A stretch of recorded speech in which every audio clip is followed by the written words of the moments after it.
Secretary of the Treasury also made a nifty little arrangement whereby he got to control those funds, and guess what? That arrangement still exists. And now who's the Secretary of the Treasury? Timothy Geithner.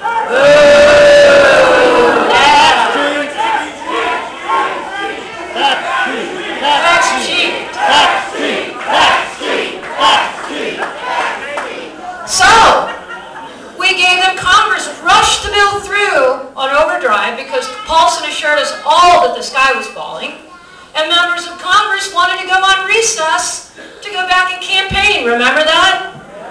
So we spent the $700 billion, and the economy was going to miraculously get better. The sky was going to stop falling. Has it stopped? No. Well, by golly, how in the world did the TARP money help? No. Well, how would we know? We don't even know where the money went. This is wrong, people. This is really wrong. You know, the reason that there are so many people out here on a day like this, it's a crummy day. I've probably stepped through a bunch of mud puddles running back and forth here, and it's the 4th of July. But we are here because you all know, and that is good. So now we go to Christmas. Remember this one. The taxpayers bailed out GM via executive order by George W. Bush because the economic sky would fall if General Motors went bankrupt. Congress couldn't hang around to figure out a solution to this one, though, because Christmas recess, or should we say the winter solstice holiday. Right on. So the taxpayers were on the hook for $15 billion via the Bush administration, with billions more added on by the Obama administration. And GM, it went bankrupt anyway. Where's our money? You gotta ask that. Where's our money? Where's our money? Yeah. Okay. And then the stimulus bill. Oh, yes. That is government speak for a Latin term, spend-a-gaba money. Taxpayers were put on the hook for $780 billion so the sky wouldn't fall, a fate the previous $700+ billion apparently didn't prevent. This was a 1,073-page bill filled with items, many of which had nothing to do with economic recovery. And again, this was an emergency pass-it-fast proposition, lest, as Nancy Pelosi told us, remember, we're going to lose 100,000 jobs. Well, she said a day, but I was being nice and I gave her the benefit of the doubt and figured she was talking about a month. But has the job stopped? We passed that stimulus bill. We had to do it fast. Is it working? No. How much was that again? $780 billion. That's a chunk of change.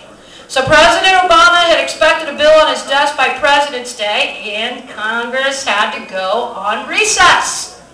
So less than 24 hours from when the ink was dry, the bill passed. No time to debate it. No time to read it.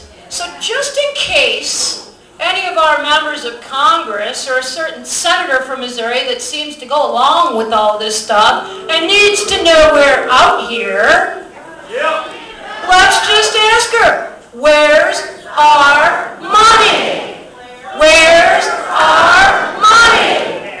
Where's our money? Oh, wow, somebody's even got that sign.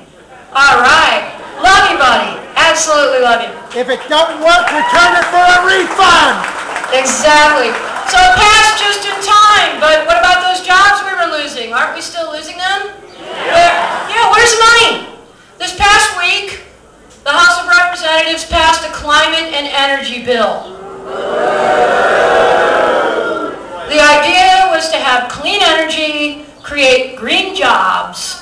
Sounds great, like motherhood, and apple pie, and fuzzy bunnies hopping through a flowery meadow. But what it really is pork. Excellent. It's pork.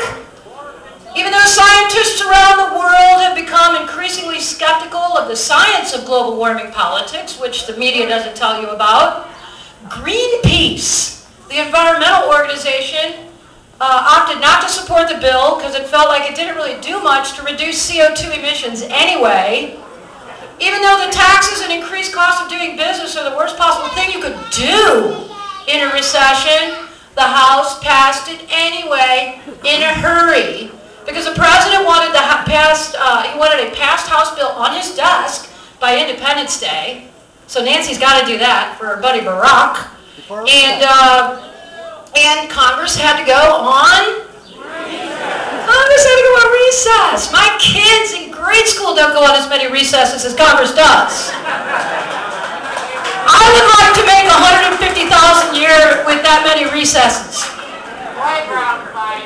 Yeah, playground fight. So, just a few things. Congressman Henry Waxman, he's from Hollywood, California.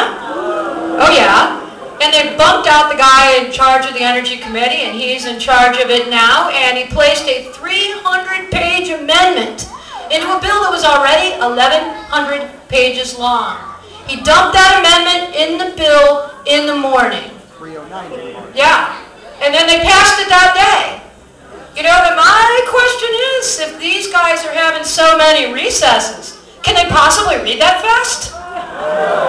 You guys remember Saturday Night Live, Evelyn Wood's sped reading course? Maybe they need it. Maybe they need it. A little interesting thing here. It went to agriculture and forestry interests, steel companies, energy corporations, big lobbyists, and the kind of people that contribute to campaigns.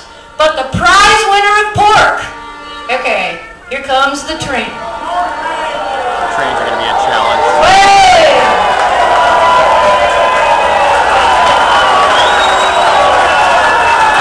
Coal going by right now.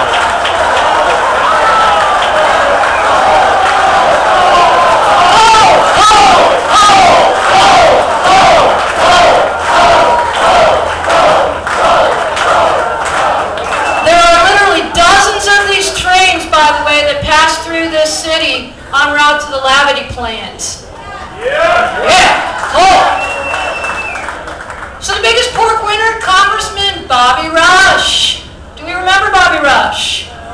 He was the Illinois founder. He was the founder of the Illinois chapter of the Black Panthers back in the 60s. Yeah. How about this? This is sort of between the fold of the media, isn't it? And he's a congressman in the south side of Chicago. He got $1 billion with a B, $1 billion for a job training program in his congressional district in Chicago. Ain't that a Chicago coincidence? And by the way, between all the other bribes that have been laid out there, this is his second billion since Obama's been in office. So if you think things aren't going on, you're wrong, they are. Now, you know, I could go on about that bill, but you know what the deal is here, and I know we've got to move along a little bit. So I want to move to, healthcare, by the way. Does anybody know what budget reconciliation is? Spread the word on this, because this is scary. This is scary. And I had to sleuth through to find this, okay? What budget reconciliation means is in the Senate, there's no filibuster, which means that with 51 votes, they can change 1/7 of our nation's GDP, something that affects every single one of you.